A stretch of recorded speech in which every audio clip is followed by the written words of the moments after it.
प्रदेश में बीजेपी सरकार के आने के बाद पूर्व सरकारों में हुए घोटालों का खुलासा होता ही जा रहा है।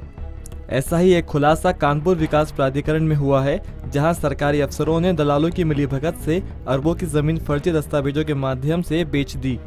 बताया जा रहा है कि कानपुर के योजना संख्या जूही किला ब्लॉक W2 में अरबों की जमीन को बेच डाला गया और KDA में उसका एक भी पैसा जमा नहीं हुआ।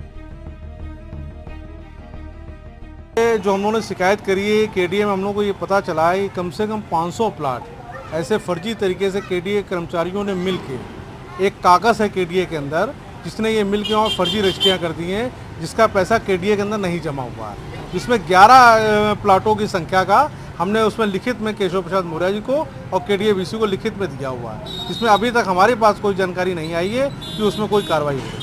जी देखिए, परसों ये मामला मेरा संज्ञान में आया है, तब नीरज चतुर्वेदी जी आए थे, उस पर एक दरखास्त था उनका कहना है। मतलब यहाँ का जो कानपुर का प्लाट है, कानपुर KDA के अंदर जो कितने प्लाट है किसी किसी योजना का, उसी का जो बिना KDA के संज्ञान में ही आते हुए, बिना जो किसी अथॉरिटी के संज्ञान में आते हुए यहाँ का कुछ कर्मचारी लोग मिल के उसको आपस में ही बेच रहे हैं। यानी जो इसी टाइप का शिकायत था, उसी का 11 जो बेनामा का कापी हमें दिए हैं, उसको सचिव साहब का समिति के माध्यम से हम जांच कराने के लिए बता दिया है, ताकि सब रजिस्टर ऑफिस से भी ये उसका पूरा रिकॉर्ड निकलवाना पड़ रहा।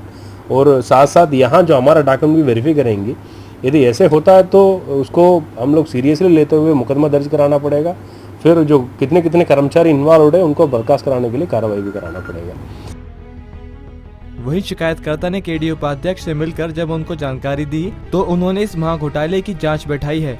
उपाध्यक्ष का कहना है कि अगर जांच सही पाई गई तो इसमें लिप्त कर्मचारियों को बख्शा नहीं जाएगा। News bureau.